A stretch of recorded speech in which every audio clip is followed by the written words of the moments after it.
if the court We are wants to welcoming be able to listen to a those, so we great can just have an brother. argument at the Let's get right through time. the Dear woke first Christian. three. We'll get to him in a moment. Welcome, sir. Hey, what's going on, man? What's happening? The Good to have you, 28th brother. Good to have you. of January, the We'll let 21st they're getting ready to go to February, another the 10th break, of so we'll let June. them pull on out for a before I second, worry then about the we'll jail get to calls. it. Okay. So For sure. State, what we're going This to try is, to do is a finish dumpster this, and then we'll try to Absolutely, get you brother. a list Absolutely. of Good proposed gracious, actions man. for the No 21st. question That about works. it. I'm No embarrassed. question about it. Oh yeah, man. This is not Georgia's highlight at all. Because Thursday, what I Where are do, you located? depending upon where you all are, I'm in 5 Michigan, o'clock, but I've been all What I could over do is just- and I spend could time maybe in take your some spot. You are in the argument ATL, correct? on the- That's correct. on Right down the street Thursday. from the shenanigans right now. Since if Yes, those sir. Yes, edits sir. are- And my I mean, understanding if is you they're- went to the house. The house, class of 99. You can tell me a Yes, flag sir. which, Yes, sir. I was down parts you there in disagree, 93, my friend. you make Okay. an argument. I can listen to them. Yes, I sir. came in 93. I got down here in 93. Now, are you house? Does that work for A everybody? couple years there, and then I went from there to the University of Michigan, back home, home state. So let me check back with you all 5. And we'll, We okay? will let you have it nonetheless. We'll let you have it. My man, This right here, came a long way to be there. Now, where were you born? Chicago. Oh, okay. I'm Michigan, Chicago. We right there. Yeah, I am not a. This is. I'm sorry, bro. This thing right here. It's too much. Let's get them on out of here for a moment so we can wrap a taste on it. Yeah, man. You know, as you look at this, have you ever seen anything like this, brother? Okay, let's be honest. Okay. I've not been interested in true crime court cases. Now, I do like Law and Order, the show, but nothing like that. I've never seen anything like this. I'm talking to lawyers who've been in the game 30 plus years. They've never seen things like this. This is ridiculous, man. Yes, sir. And how do you see it playing out on the culture? Personally, I believe that this is by design meant to upend culture. It is another one of the many things that is going on in the culture right now today that is meant to upend the culture, to put a serious distaste and distrust in the judicial system so that one day somebody will stand up and say, you know what, the system is broken. We should overturn it. And so many people will become are watching this in 4K. And they're like, okay, we saw that judge. He basically cheated. He basically railroaded, our hero, whomever. We agree something's wrong with the system. Or the people that are going to be up in New York say, hey, they literally took a misdemeanor and turned it into a felony and gave it and put on a fax machine and copied it 34 times and gave somebody 34 felonies for the same crime over and over. That was a misdemeanor last Tuesday. Yeah, I think we should overthrow the system. And sadly, I think that's what we see it in a lot of other areas as well, where it's almost meant to frustrate and create a situation where you no longer trust the system.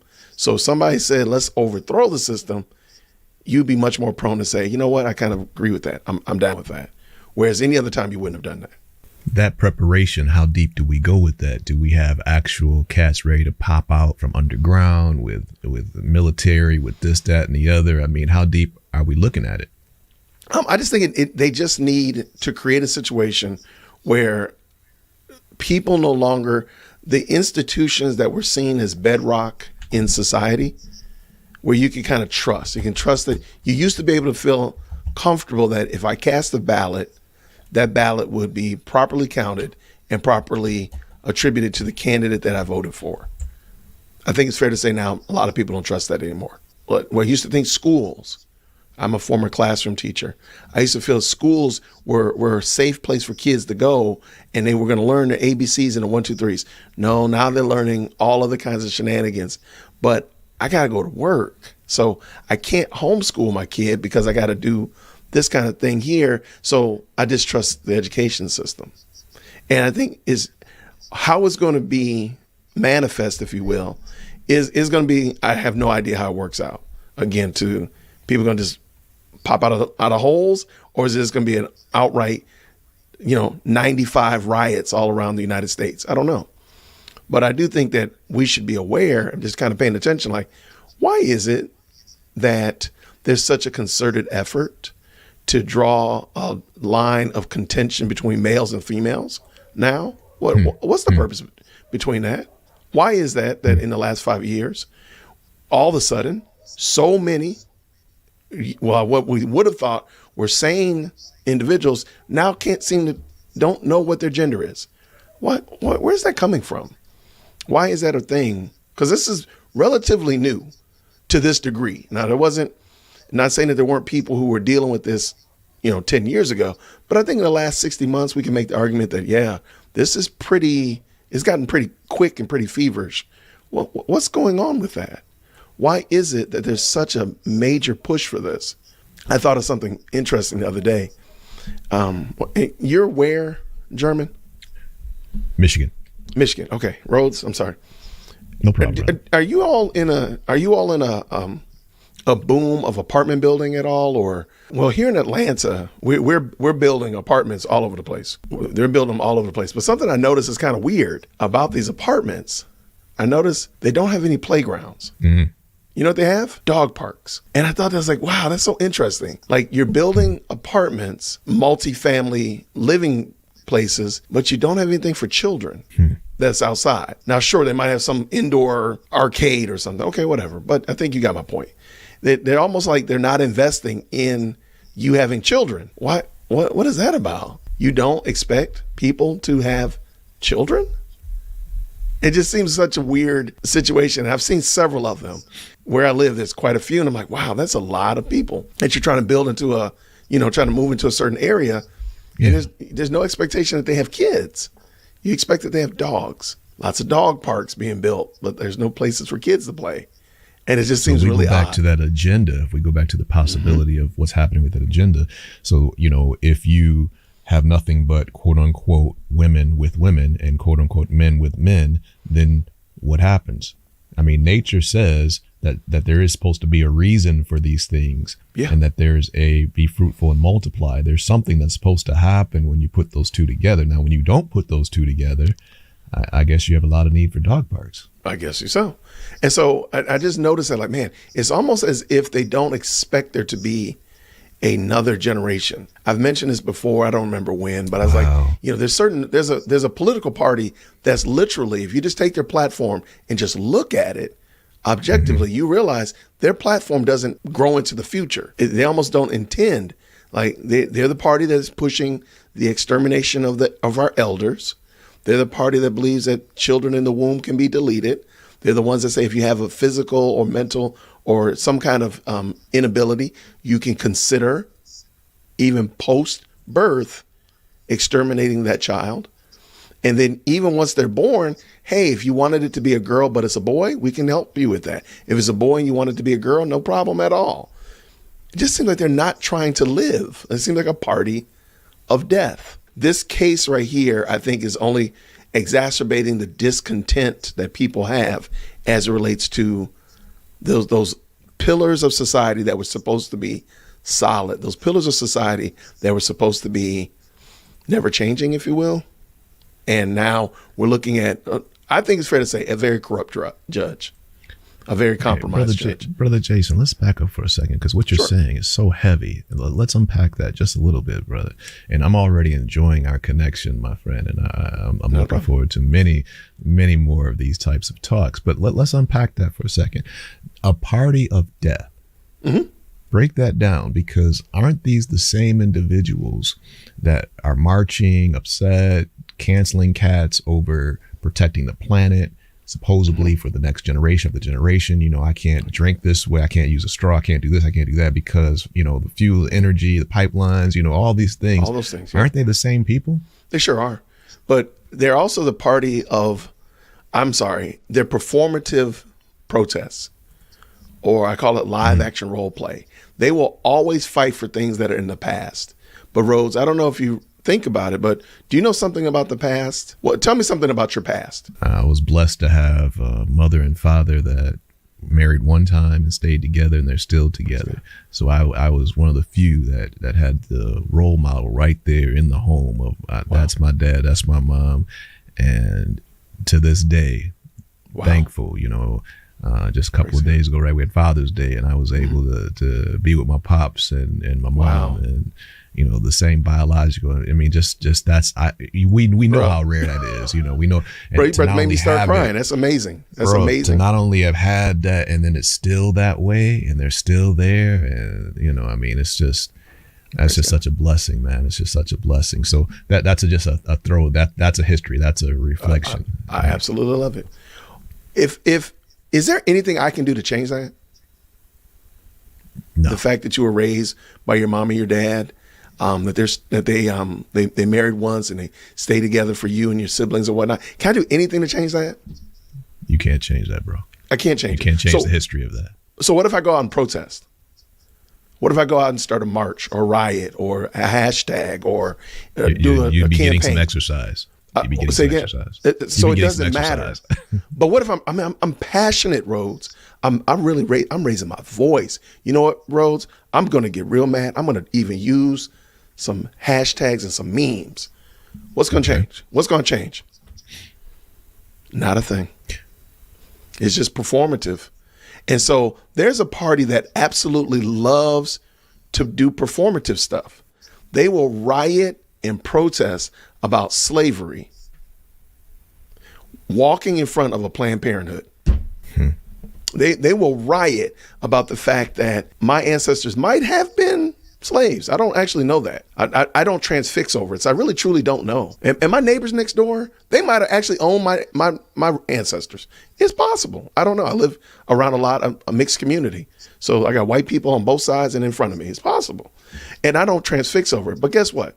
They will march and they will protest. They will burn down cities, accusing my neighbor of owing me reparations, all while they march in front of a Planned Parenthood, which is 5 miles away from our houses right here. But you don't care about the kids that are being deleted right now in real time, but you're worrying me about things that might have possibly happened 200, 250 years ago in the past, and nothing can change. Not one thing will change about that. But what you're not saying, though, you're not saying that if you are taking up a cause like that, that's not a good thing to do, or are you saying that? I'm saying. Let me leave it open. I mean, I understand that you're saying that you're marching over here, and then you're obviously juxtaposing that with what they're not doing, the hypocrisy, right? I understand the hypocrisy, but does that mean that the initial action of trying to say slavery was wrong, that singular act, are we saying that's also inappropriate? No. I don't require you to I don't think it's a wise move to, in 2024, require Dear World Christian to have a hard stance about something that happened in the past that he was not a part of, that was not directly affecting you. So, for example, I'm not saying that if you can have an opinion about what happened in slavery. Maybe you don't have a robust thought on it. You're like, man, yeah, they captured African slaves and brought them to the United States, and that was really terrible. You might have that, a pretty surfacey view, or you might have like a deep down vitriolic response to it. I don't think I don't think either of those are good or either of those are bad. I think you just said, hey, I understand that this happened. It wasn't a good look for American culture, just like we're talking about here about the case here going on with Young Thug. This is not a good look for Atlanta at all. But I'm not going to riot and protest and beat Rhodes up because Rhodes does not share my view, because I have this deep vitriolic, and Rhodes is like, yeah, this is really bad. It was really bad happenings. I do think what we can do in 2024, I think we should be much more passionate about the things that we can actually impact and change right now today. Because again, we can't change one aspect of the transatlantic slave trade. We can't change anything about Jim Crow, nothing about Bull Connor, not a thing about the civil rights movement, women's suffrage. None of that stuff changes, no matter what you think about it. So why am I canceling you because you don't share a viewpoint that I believe? But right now, today, we can do something about the fact that right now, today, in Michigan, there's a school down the street from my church that my church can partner with to help those little boys and girls who don't have the blessed story that Rhodes has of having a mom and dad who are once married, stay together for 50 plus years, 60 years, whatever. And we can at least partner with this community and help them out in real time right now. Why is that not more important than whether or not Rhodes has a deep vitriolic hatred for the transatlantic slave trade? That's what I'm trying to say. This is, let me attack it a different way, because I want to be clear and make sure that I'm finding where the issue is historically versus the present. And I think that your point is heavy, and I just want to make sure that there's a clear delineation. So I know you were in education, and God bless you for that. All right, bro. So I find the argument that many educators make for being underpaid, they say something like this: look at what the basketball players make, look at what the football players make. And they make the argument that everything's upside down because of the great job that I do as a teacher, and look at what my pay is versus they just throw a ball through a hoop or they run a ball down a field. Yep. And they make the argument as if to say there's not enough money in the world that dude could make $1 million and I can make $1 million, that he has his spot, I have my spot. Why does it have to be that he needs to make less? I need to make the argument that he's overpaid because I'm actually saying I should be valued more. And I find that there's some weakness to that argument. There are holes in that argument because of how the comparison is being made. So I'm wondering if we're falling into a similar thing, and that's what I want to clarify with you, that if they have no issue telling, educating, defending history when it's related to the Holocaust, they have no apprehension of that. They will march, they will make legislation. If they can, they will support the "it will not happen again" mentality. They have no issue with that. They can boldly take that position, but yet doesn't stop from opening businesses, doesn't stop from, creating prosperity for their family and for generational wealth. So those two things are able to simultaneously happen in that community per se. Okay. All right. Without any problem within themselves feeling guilty, to what I can see, for approaching them both. So why is it that in the so-called Black community, it can't be where we could adopt a similar front, which is that junk was wrong. The stuff that was done in this country was dead wrong. And yet, by wanting freedom doesn't mean we can't have a code. We can't have honor. I can fight for freedom, and that freedom does not mean be killing all these little babies. Correct. Let me give you my, I don't. Am I hearing you a little bit though? No. You're hearing me perfectly. Yes. Okay. You're hearing me. What I don't like to do, and I try my best not to get lost in the whataboutisms, because people will do that. And I think you did a great example with education. Education, I don't compare education to basketball. I don't compare education to sports or entertainment, because there's no way that you're going to be able to properly compare them. The value of a teacher versus the value of a music artist are on different planets. However, the pay is also on different planets. And sadly, teachers are on Earth and the entertainers are on, Jupiter or whatever. So I don't like to do that. So going to what we're talking about, because other people groups deal with because please keep in mind, every people group has had slavery. There's not a people group on the planet that hasn't had slavery. So we don't own a corner market on slavery. However, I do think that Black people do have a wonderful, I come from a Booker T. Washington type of approach to this. Like, man, we can take the negative that we did experience that our ancestors experienced, and it brought us to this place, and build off of that.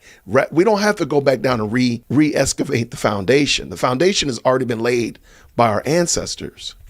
And so the best thing we can do right now is to build off of that rather than re-excavate the foundation. I feel like we're every 2 or 3 opportunities we get to go forward, we got to dig back down into the basement again. Like, let's redo the foundation. No, I mean, truly, slavery was a horrible blight on society. I'm not going to try to sugarcoat it. I'm not going to make it anything better than it was. It was a blight on society. It was horrible. Let's move on. Let's go. And sure, we can still be like, this will never happen again. I don't think realistically, we believe that people is going to come and capture Black Americans and take them to Mars and make them slaves. I don't think people really truly believe it. So therefore, the never happen again is already never going to happen again. But I think we do a much better job and we do ourselves a greater service by focusing on being better people, making our community better. There are so many things about the Black community that has zero to do with white people, but we don't focus on those. Why are we not focused on the fact that better than 70% of our little Black boys and girls in most major metros are born outside of wedlock? Why is that okay with us? Why are we celebrating Ebony K. Williams? Why are we okay with that? Because as much as we want to lump white people in there. They ain't got nothing to do with us. White people ain't got nothing to do with Ebony K. Williams running around here showcasing that she is going to be a single mother by choice. We won't talk about how many Black and brown babies are deleted in New York and Chicago and some other major cities that they're past the point of replacement. That has nothing to do with white people. That has nothing to do with slavery. That's what we're doing in 4K right now. And to me, I feel like we could do so much more. Not negating. If we only had 10 minutes of attention, we're going to put a minute's worth of attention on the past and 9 minutes of fixing the problems that are right now in front of us, right in our face. That's what I was pointing out. That makes a lot of sense, brother. And I hear what you're saying as far as the right now of it. And I think that there may be a both and somewhere in there. And I say that because of this. When I look at Brother Woody, now I've been calling him Brother Jason. I've been calling him Professor Woody. Now here's this. I'm calling Professor Woody. Here's why. Because you'll get this with, your history with the AU. So I don't know if today that library is still called Club Woody. Club Woody's right there, baby. We got to circle back to that right there. Okay, but thank you for letting me know that Club Woody is still there, baby. Club Woody. Okay, so this is why I call the brother Club. I call him Professor Woody because I'm saying that Club Woody. That's my throwback, right? And now this dude has read every snitching book, every dishonorable, every shiftless, wearing slides in the court, can't keep his head up, falling asleep, acting up, showing his butt. So, but he's schooling the prosecution. They can't do nothing with this dude. They can't do nothing with him. Now he's taking them to school. So he went from Club Woody to now he's Professor Woody because he's taking the prosecutors. Sister Hilton, he's got her flustered, hurt, crying down. They said she was crying. Thank you. I'm like, yo, you the one with the degrees. You're the one paying your taxes. You're the respectable on top of legal mind. You got it all laid out. And Professor Woody is taking you to task. They can't do nothing with this boy. She got multiple degrees getting schooled by a man who don't got a GED. Professor Woody.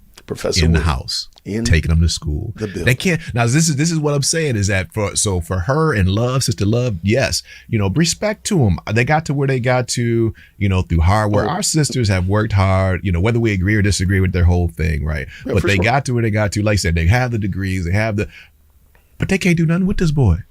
Okay, I brought that up because even though I'm labeling him that, and I'm saying this stuff is foolishness, right? I'm saying that he is not a good representation of what we want our young men to be like. Okay. For sure. At the same time, when I hear the stories of his history, like you say, we can't change the history of his history. Yeah. It's not all his fault that he is the way he is. No, not even. So on one hand, maybe we all have a role in that. Historically present, all of that. We have a role in creating this dude, but he doesn't get all the way off the hook. Because that don't mean you can't sit up straight. That don't mean that you can't come into, even if you're not coming into court, kissing the ground of the court, because we know that there's some injustice. Justice is not blind. We know there's a problem in this whole system. So I'm not saying he got to come in there and be Mr. 1920 kissing the ground that they walk on. No, but he could have came in with a nice fit, professional, looking halfway like he wants to represent himself well for his family, for his children, which he does have, for, you know what I'm saying? I mean, just to have the self-respect to carry yourself in a certain way, that right there. And here's my point, bro, that if you take that same dude right now, if you bump into him at the mall, I mean, literally physically on accident, bump into him on accident. Oh, now it's a question of respect. And how dare you disrespect? He ready to potentially go to blows with you for his respect, for his honor. But yet he can get up in front of the world and disrespect. Trifling. Absolutely. But watch this. I'll blame. Why did the prosecution not make sure that he was properly prepared? And why did they not say that too? Why did they not say, hey, you cannot come in here with labels on. You can't come in here with any screen print on. You got to come in with a button up and a pair of slacks. Otherwise, but see, let's keep in mind also, Woody never wanted to that though too. Yeah, Woody never wanted to testify in the first place. So really, they was doing good to get him even there. So let's just, he really didn't want to testify. But if he had, because if you look at Young Thug, every day he's in there, he looks fairly well tight. Kept. Yeah, I mean, he's keeping his fashion up, whether he goes, very tight, if he's tied and, or he's doing more of it, but it's always, I mean, he's together. You can tell that he's thought about everything he's doing every day, whether you like the style he's presenting, but every day he's got a fit that was well thought out. That he wanted to display. He felt this way this day, but the whole thing is together, fashionable, And why is Woody not? Why is Woody's person, whether it be his attorney or the prosecution's attorney, why are they not caring enough for this guy to be like, hey, you got to come in here halfway decent. You got to come in here at the dressed same like your time. sense. let's talk conspiracy. At the same time, get my tinfoil hat on. I'm ready. There you go, brother. There you go. There you go. Is that possible? Is it possible that is playing into another narrative that helps? Okay, because right now we are waiting for them to go over these videotapes. Okay, the testimonies, behind the scenes stuff. This stuff may not have been able to get in unless he was the way he is. Because they're able to bring this stuff in to impeach him, right? That he has made prior inconsistent statements, right? So on one hand, I don't recall. Well, that's because they didn't show him the tape 5 minutes ago. This stuff happened 10 years ago. So your question is, right? So why didn't they show them? Man, you just watched the testimony 5 minutes ago. We just played it for you before you walked out here. So when I asked you, do you recall? And I know I could have shown you this video. I could have brought it all back to you. And now you just straight up lying. But I'm leaving you that out. Why am I leaving? Why is a prosecution? Why are we leaving you out of being able to say, I don't recall, when we could have brought it back to you before you walked out here? So I'm going to my original statement about removing people's trust in the foundations, the pillars of society. And I think this is meant to be a democratic example of what we saw in New York a couple weeks ago. And they're going to end up finding Young Thug guilty. And it's going to be a complete sham. And everybody's going to be like, what in the world? And again, it's just one more instance where society no longer trusts the court system, the judicial system. I'm not going to get a fair and just trial. And we saw this. I mean, Brian Steele laid it out, and Kayla Bumpus laid it out clear as day.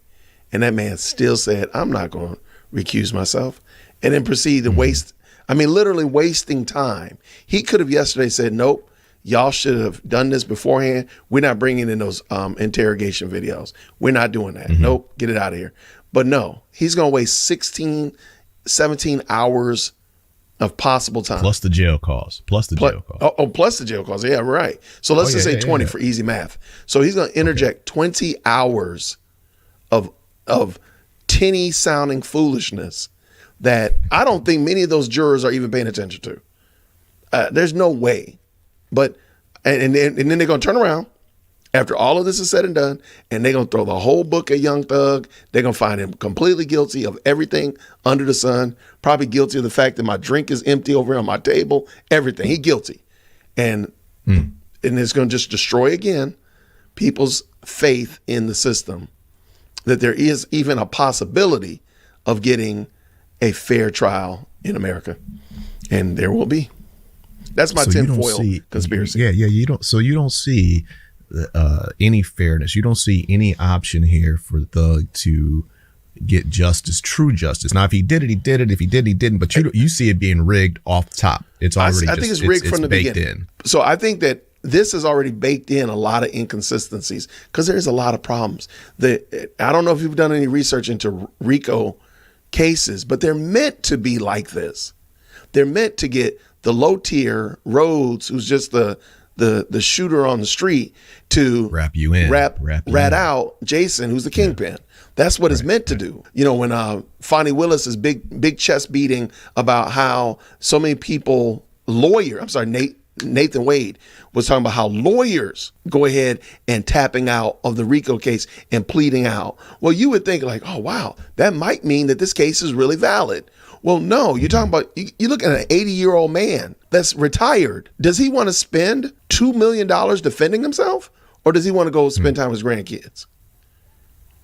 Give me that $5,000. Or run for office in this case. You know what I'm saying? I mean, I'm in the middle of a campaign to become president, and I'm going through these shenanigans. Right? So, I mean, you can't beat me straight up and down. Mm-mm. So, you're putting all this, lawfare, other stuff. Yeah. There you go. I'm just saying, right like, there in the gap. There have been attorneys that have tapped out. And Nathan Wade, on his interview with, he literally talks about the veracity of the case. And the case is so valid that even lawyers pled out. I'm like, well, hold on. And the average Joe or Jane would probably think, whoa, Fonnie Willis must be on to something if you got a lawyer agreeing and tapping out. Well, no, when you think about this thing is meant to bankrupt you. RICO cases are meant to bankrupt you, almost by design. Because who has the money? Are you sitting on $2-3 million just to defend yourself? I might be sitting barely on $2. Let me check my wallet. And no, you got that, brother. And because I'm trying to get $1 from you. So okay, I got you, brother. Thank you, brother. I appreciate that. So when we look at RICO, like you're saying, yeah, the design obviously was not for a rap crew.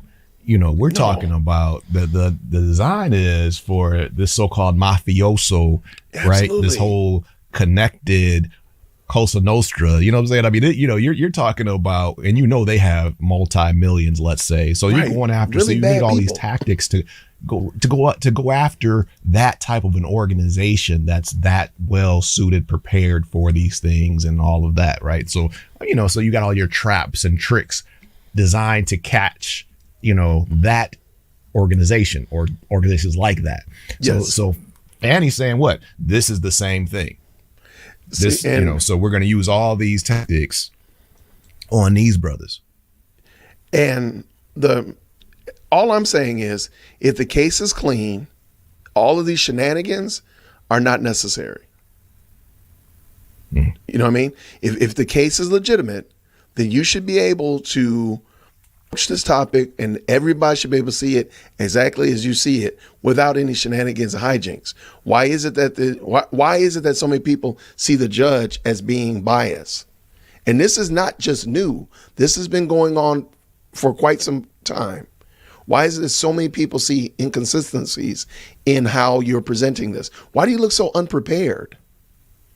I mean, I'm sorry. I've done a deep dive into Fonnie Willis and such like that. This DA office is horrible.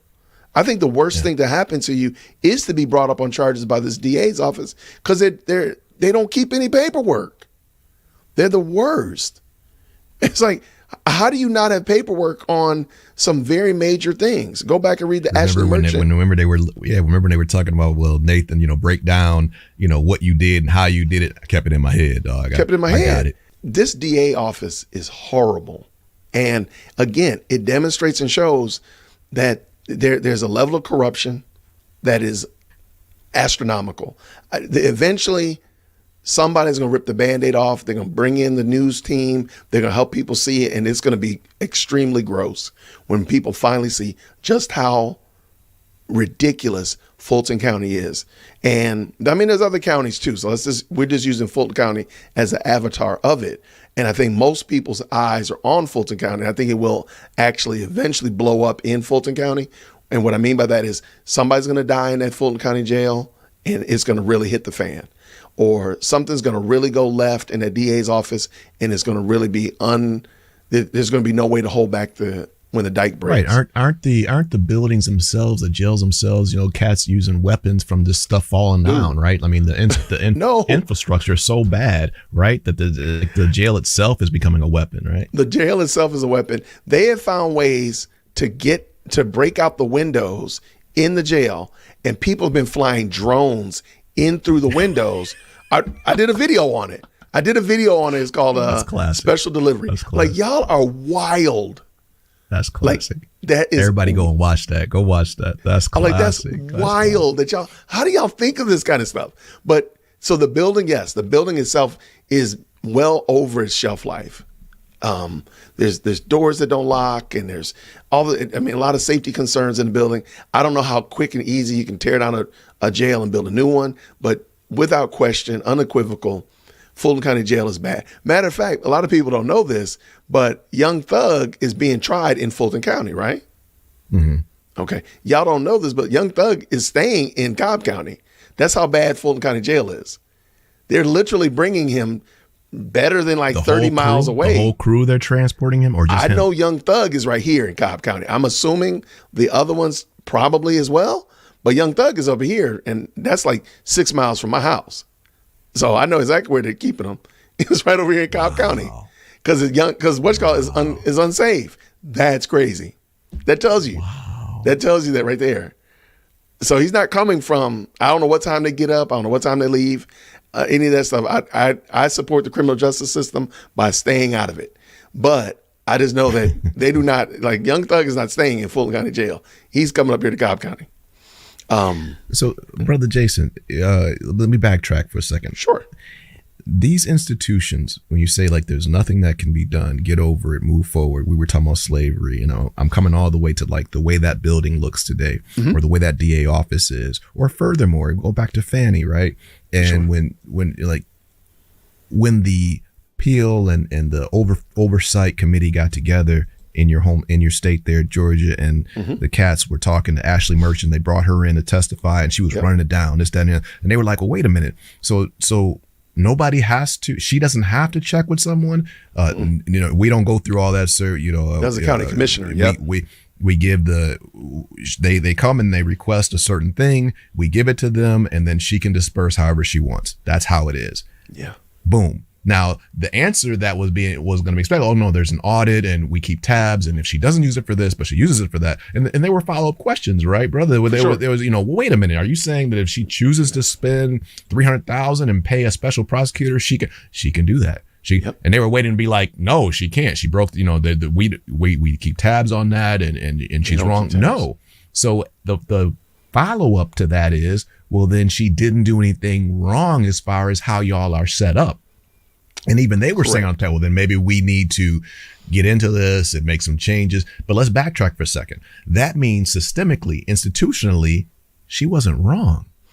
But so who set that up? So now we go back to the old boy network, don't we? I mean, doesn't that mean that the graft, that the non-auditing procedures, that the free-for-all, the under the table deals did not start with her? There was an allowance already there before she got there. Is that correct? No, that's perfectly. I can absolutely accept that. Yep.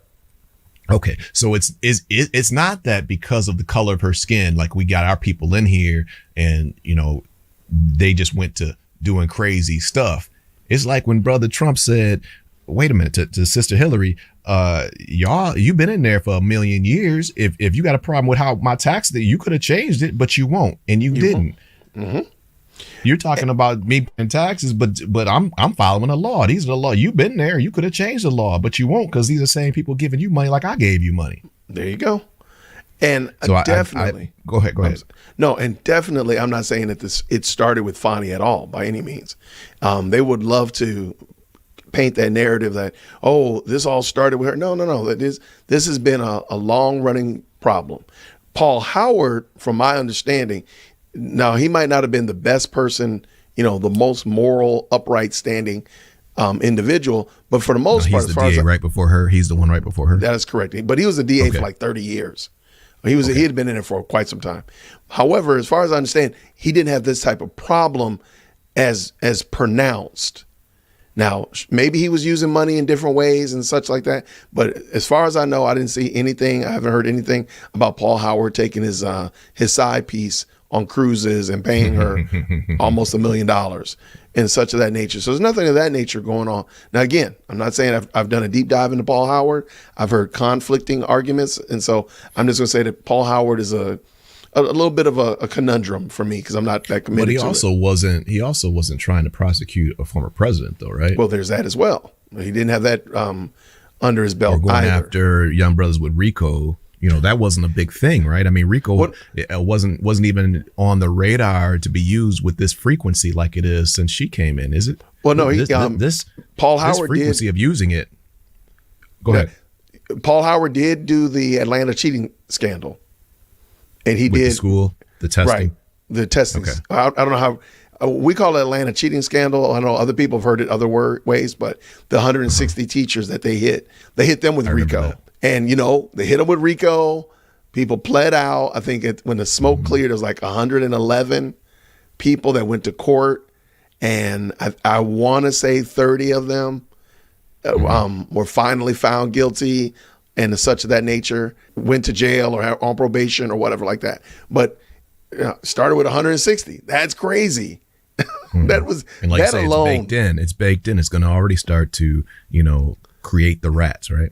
Right. Like, how in the world do you honestly think, and I understood what they were doing. People don't realize that just before the Atlanta cheating scandal, they were doing paid for performance in Atlanta.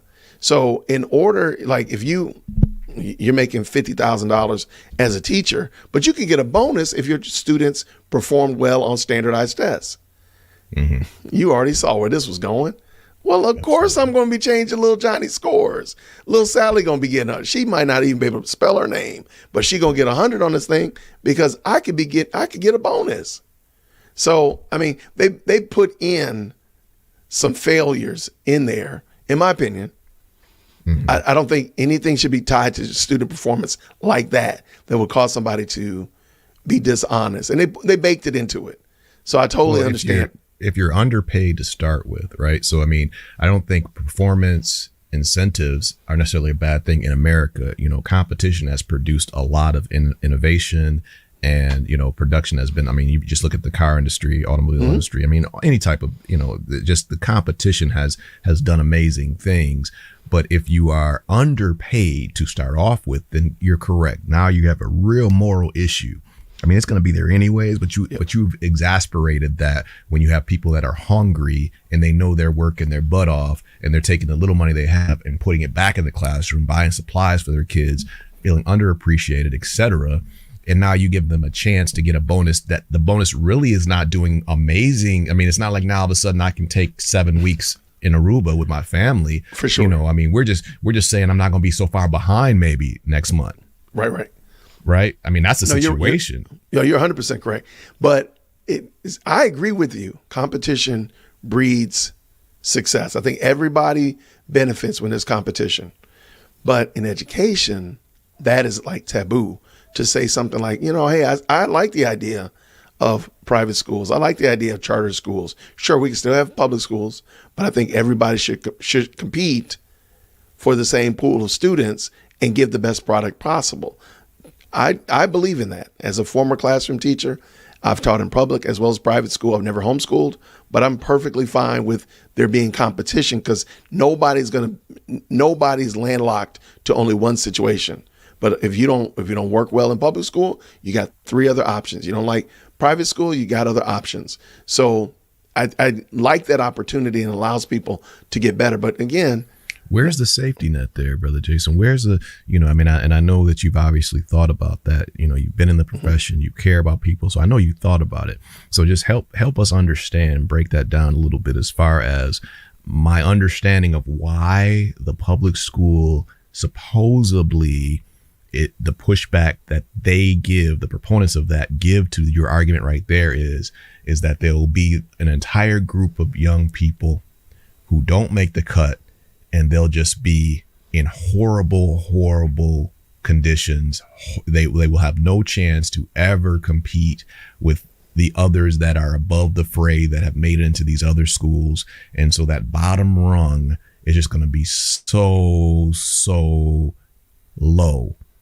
Resources, etc. And so that's the fear, right? That once you start letting the funds go, the fund, funds, right? Letting the funds go out to this and to that and to this and to that, that what's left over is just going to be sacrificed. What do you say?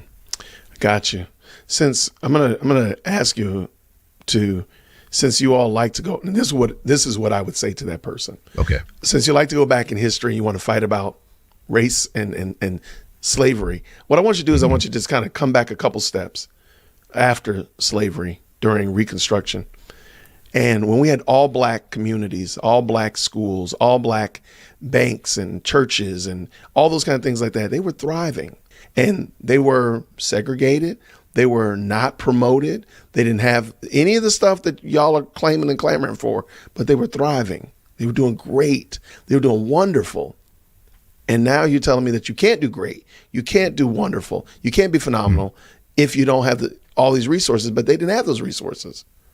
And I go back again, look at Booker T. Washington. The dude was born a slave. Come on, man. So I think we can make excuses. As I used to tell my students, don't bring me problems, bring me your solution. And so what they would do is say, hey, Mr. Whitaker, I didn't understand my homework last night, or I didn't bring my book home last night, but my neighbor, he had his book, so I photocopied the book. I photocopied the 2 pages and I did them. Knock it out. That is a solution. That is, instead of telling me that you didn't do your homework, that is finding a solution to the problem. So let's go back to the classroom situation. Why is it that class has to be, because they don't have necessary, quote unquote, as many resources, that they themselves will struggle and fail? Are you saying that the teachers are terrible? Are you saying the teachers are not as qualified as the teachers at the other places? I'm just wondering what are the books not as good as the books over there? They might not have the technology, and I can give you that. I'll give you that as sure. But we're not talking about buildings that are dilapidated. Now, there are some bad ones. Let's not get it twisted. But for the most part, that's not what we're talking about. So what are we actually talking about that's causing students to not succeed in this environment that we've equaled out the expenditure? Well, just tell me what it is. And when you press back and you ask them, there isn't anything. It's just something that they're making up. It's a phantasm that they're just talking about. But they actually have never thought about, why is it that these kids are not succeeding? Maybe it's because we're not prioritizing education like we really should be doing. And I think it's fair to argue that we're not.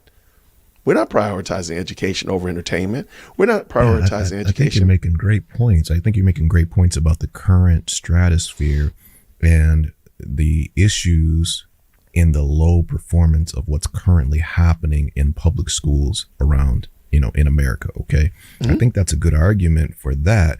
But what we were trying to push to, I thought, was what happens if we allow true competition? What happens to that group now? So, I think we were looking at, when right now is one thing, but once the best and the brightest are also removed, because in the public schools, we have those that are, on top, and you don't have to worry about that kid. You don't have to worry about that kid. You don't have to worry about they're going to make it in. They're great. Okay. Now, once all those freely say, well, hey, I'm going somewhere where I should, God has blessed me my mind. I should know 3-4 languages right now. And if I go over there, over here, I'm the one teaching the other kids, I'm the teacher's pet, but I'm not really advancing the way I know that I could. I'm nowhere near my full potential, but I can get on this bus right here. And now I'm going to be with other kids. I'm going to be pushed, and nobody's laughing at me for carrying all these books around and walking around reading while I'm walking. These kids are doing the same thing. Wow. This is something. So once all of them leave, the question now is, Brother Jason, what are we left with around the country? What are those schools? What do they look like now? You now have a concentration of students. You've self-isolated your students of the greatest need. And their greatest need might not be academic. Their greatest need might be some level of structure, some level of support outside of that.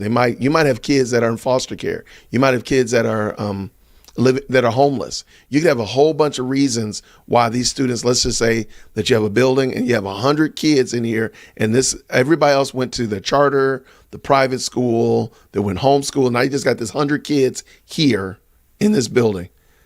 Well, why not pour into these students? And now you have more resources because maybe you have fewer kids in other classes. Now we can double back and we can increase our we can lower rather our student to teacher ratio, so these students can get a little bit more attention, so they can get a little bit more. But please understand, those students would still struggle even if they had the hundreds of thousands of other kids back in that building. That doesn't make sense. Hundreds of thousands, the hundreds of other kids back in the building. So they would still be struggling. They would then, only thing is, nobody would recognize them. They would be dispersed amongst the goyim and so forth. So all we've done now is concentrated on, and now we can work with them more. But please understand, just because you don't do well in elementary school doesn't mean that you might not flourish in middle. Vice versa, same thing. If you don't flourish in middle, don't mean you might not do well in high school. I mean, there's tons of reasons why everybody doesn't need to be exactly on the same level.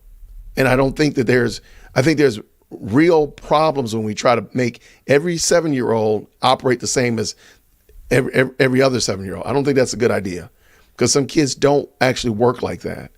And if we just focus on the fact that let's give these parents as many options as possible, because that also draws in the parental involvement.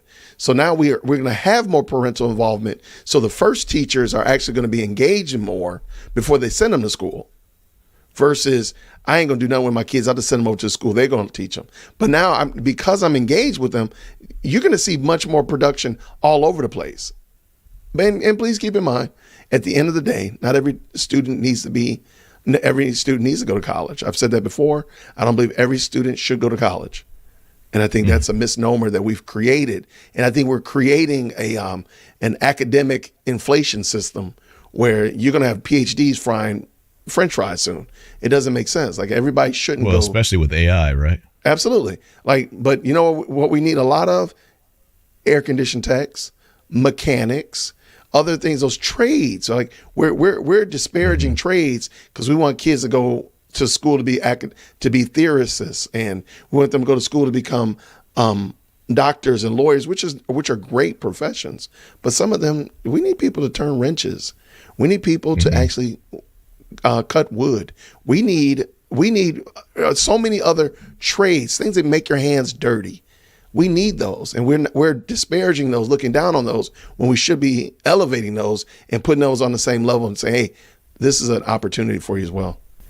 Okay, so at that point, should we just disband public education? I don't think public education should be disbanded. I think it should be criticized. It should be scrutinized, audited, and treated just like we would treat the Federal Reserve if we audited the Federal Reserve. I really would like us to do that, is do a much better job of oversight for public education, because I think that there's a lot of gaps in the oversight aspect of public ed where I don't think we realize that we are creating scenarios that are not long-term beneficial for our students. So I don't think we should get rid of it, because there's still going to be situations where public education is beneficial for some people in society. But I think just giving a fair opportunity to everybody is a good thing, and making it available.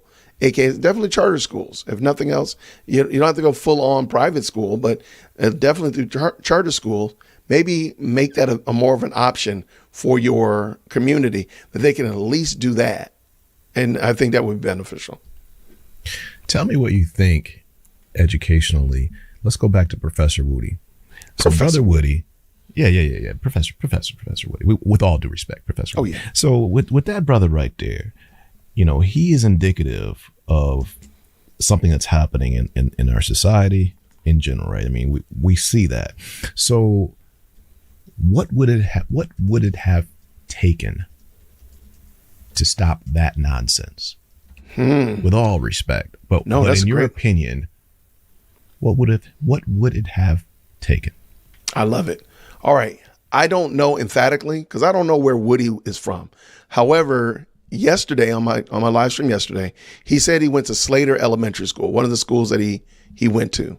So I pulled up Slater on the map during the live stream and kind of talked about that community that's around him. So I think they said he was from Mechanicsville, but I didn't know what school. So he said Slater was a school that he went to. I see. So I just went to Slater and just kind of worked around there because Mechanicsville is it's like a neighborhood without like real boundaries, if you will. It's not hard and fast like, oh, this is Mechanicsville. So we went and looked around Slater. This is what I think, because I don't know Woody, I don't know much about him as a human, as a man, but I'm just going to give my observations.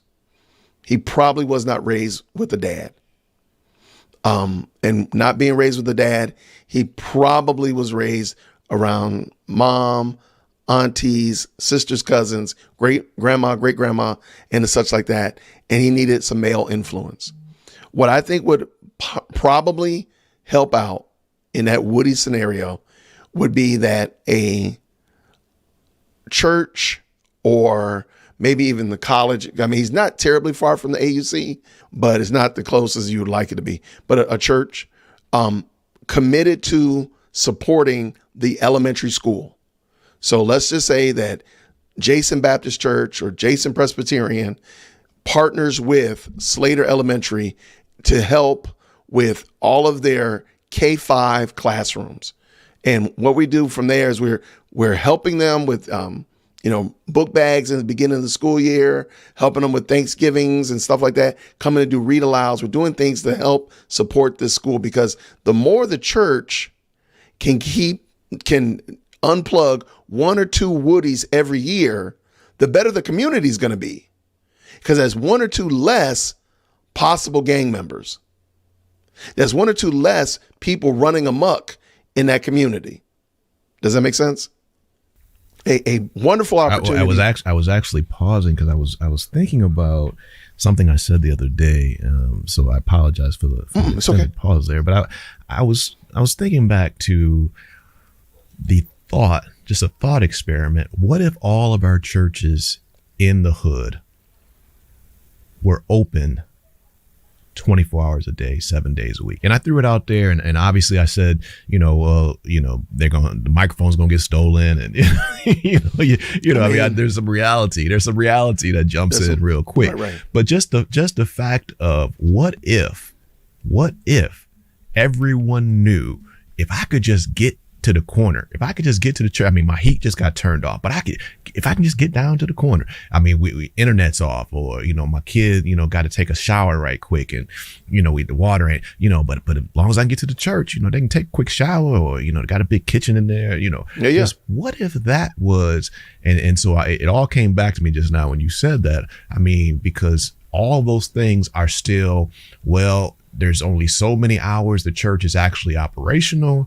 And now some good brother, some old deacon has got to come to that school and pick up the boy and, spend a few hours with the boy, but there's still this great disconnect where there's still, you got to figure out where he going to take them, where they going to go, how that's going, got to go pick up the boy, all this stuff going on when it could just be, and there's this $1 million meeting place that's sitting right there, but they got to go find a McDonald's to kick it for a minute. I agree with you. I'm at the church, I mean, come holler, just like we used to be at grandma on the stoop, I mean, come by the church. There's always somebody here. We got you.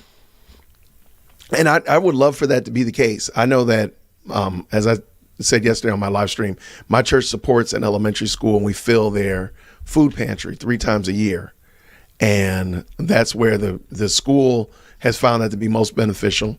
And so we also do some other little ancillary things, but that's the way that they ask for us to support them. So we fill it out, and the school administration doles it out accordingly. So that works out pretty well. Now, we're at the church pretty regularly, so they could possibly do that as well, come to the church or whatnot. But I think those kind of solutions, I think, is the end of the day, is that if we're offering some kind of solutions to resolve the problem and recognize the proper problem, is that we got these the little Woodies, the saplings, if you will, running amok in the community, and what can we do to keep them from becoming like Woody? And I don't want to make him a just like an avatar of bad people, but I think I'm not trying to disparage him even. I just want us to say, like, we don't want him to replicate in the community. We're not trying. He doesn't typify what we're after. Right. And so I think, I mean, that's as simple as that. He's not the model. He's not the model of what we're saying. This is who we are. This is what we want. You are the, like the Charles Barkley thing, the role model. He's not the role model. He's not the role model. Period. And he is also not alone. Unfortunately, there are more and more of him coming around every day. That is correct. But that's the whole thing. There. What can we do today to keep there from being more tomorrow? I think is the big question. Going back to what you started with, going back to way back when we started, I guess he won't even be alive if we keep letting these places kill him before they even take a breath. Well, there you go. See, and that's a sad state of affairs. But like, what can we do to keep the dad with the mom? Rhodes, I think, like, instead of wondering, like, doing a research project on why dads, why there's so many baby mamas, I think we should be doing some research study on your mom and your dad. You know what I mean? Like, we need to study why is it that they have been together for so long? What can we learn from that, and can we transfer that information to this generation so that they can make better decisions and stay together for at least 10 more minutes? Versus, so I think that's a study. There's so many. Let's just use the word. Let's use a couple words. Honor, discipline, responsibility, faith, courage, consistency, perseverance. All those are good. These are things that are certainly not in the forefront of our relationships. Mm-hmm. They're not. There's so many ways out. Society is not even frowning on me. My mom's not going to be that upset. My girlfriend's not going to be bothered. Girl, you need to, go on and leave him. I mean, this is the talk versus we don't do that. That's you see what I'm saying? There's a whole difference. So when she go talk to her girlfriends, what are they saying? No. Hang in there, girl. Stay with your man. He needs you. Is that what they're saying? Oh, no, he didn't. Girl, you ain't got to put up with that. And run amok. And for the fellas, man, go on and, do a little something, man. Hey, you still a man. You got it. Hey, man, you all right. Go on and hang. I ain't gonna tell nobody. Go on and do your thing, bruh. Go on, she looking at you, bruh. Go on, go on and do. Come on, man. You know what I'm saying? I mean, just tearing up families, man. No code, no honor. And this is one of the reasons that I was interested in connecting with you, brother, is that I watched you a few times on other platforms, and what the man is saying, I know we're not going to agree 100%, which I think is also great. I think that's beautiful, right? Because iron sharpens iron. But what I heard coming off you, though, was the man has got a code. The man has got something he's standing on. This brother, this dear woke Christian, he at least is standing for something in a world that's falling for anything. And I'm gonna connect with this brother, and anything I can do to help this brother, and we can grow together. This is the type of stuff I'm talking about. These are the networks I'm talking about being involved in. Whether I agree with the man 100% or not, he's standing on some principle, and that principle these are things that we need. Cats that are doing that for the right cause, for the right reasons, bro. So I salute you, man. Well, thank you, man. I appreciate you, Rhodes. Thank you, man. No doubt about it. Well, man, let's do this again. Maybe we have you come by and we'll talk about another topic. Maybe we'll unpack. I hate to think about what's gonna happen in this doggone YSL case the rest of this week.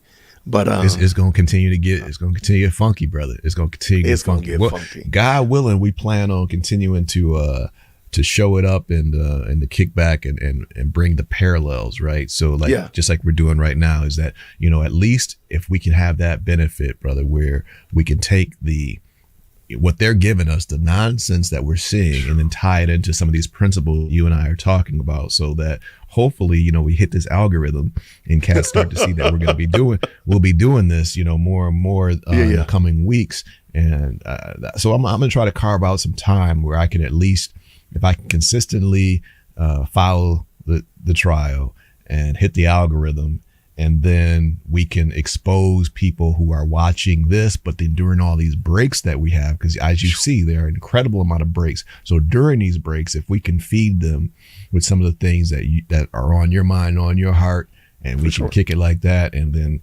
like I'm doing, continue to encourage even a larger audience, hopefully we'll have by then, right? A larger audience, for sure. and then encourage them to follow you, to subscribe, and to see the other work that you're doing, and whatever else we can do to also do that. I mean, we're doing it right now on the fly, but you see I'm working over here to try to, represent, to show you that, you mess anything over here, we're going to be trying to bless you right back. That's, just to show you that, you know what I mean? So as we know that you're coming on, we do even more of it. But I mean, even on the fly, I hope that you see we trying to be a blessing, one way or another. I appreciate it, man. Thank you. Any closing thoughts? Let people know a few things about you right quick. I know you're short on time, but take the remaining time that you have, brother, just to go ahead and you do your talk, because we're going to still have the replays, and we'll be able to push this, and people will see the replay even if they're not watching right now. So the floor is yours, bro. Well, I appreciate it, man. Thank you, Rhodes. I appreciate you and your audience for having me. My name again is Jason from Dear Woke Christian. I like to talk about political and social commentary from a Christian male perspective. And most of the time we're talking a little bit about this debauchery and shenanigans going on here in Atlanta and in the court system. And at the end of the day, I just want to point out how the issues that we're seeing, the things going on in the culture can be addressed from Scripture, and that the Bible is such a better solution than what we're doing. So that's usually what we talk about. And at the end of the day, we have a good laugh. We have a good opportunity to look at these cases and the things like that, and hopefully leave from there, not in despair, but recognizing that there is hope. So I appreciate you for having me on today, Rhodes, and we'll be doing it again real soon, man, for sure. Appreciate you, brother. Blessings, and we'll talk soon. You, man. Thanks for being on. Take care, friend. All right, brother. Everybody, that's Dear Woke Christian. Make sure that you jump on and hook up with the brother. Get down with the brother. That's really great. I mean, we had a great time there, great talk. And he clearly has a lot to offer. So check his channel out, check him out. And, I don't think you can go wrong with that. I don't think you can go wrong. And it just like I approached it, say, hey, man, we don't have to agree with everything, but you have to respect that there is a code there within that brother. He has well thought out ideas and positions. And so at that point, we have to be supportive of that, a different way of thinking and challenging our thoughts to make the world a better place.